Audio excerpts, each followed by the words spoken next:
Nous avons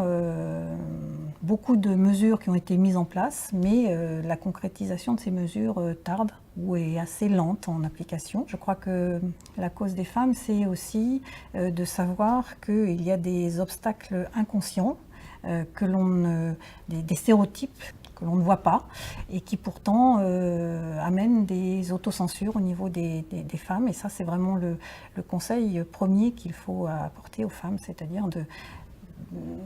d'arriver à s'affirmer soi-même, de bien se connaître, de connaître sa personnalité, d'arriver à affirmer ce que l'on veut faire, et s'affirmer aussi, bien sûr, dans son poste et dans son parcours.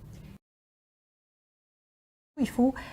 donner du dynamisme à ses équipes, il faut donner de l'enthousiasme, donc il faut être présent, il faut être attentif. C'est aussi vous qui donnez le sens, qui expliquez pourquoi on va dans cette direction, pourquoi on fait telle chose. Et puis surtout se reposer régulièrement ensemble au sein des équipes la question est-ce que là on a vraiment une plus-value, est-ce que ce que l'on fait apporte quelque chose pour éviter le ronronnement quotidien.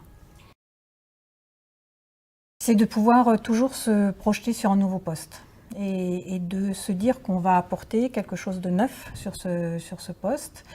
et qu'on ne va pas reproduire quelque chose qui a déjà été fait avant. Donc bien sûr, on s'inscrit dans la continuité, mais vous, par votre personnalité, vous allez apporter quelque chose de nouveau, que ce soit auprès des équipes, parce que parfois vous trouvez des équipes qui sont un peu chahutées par une transformation antérieure, ou par l'enjeu et le sujet que vous portez.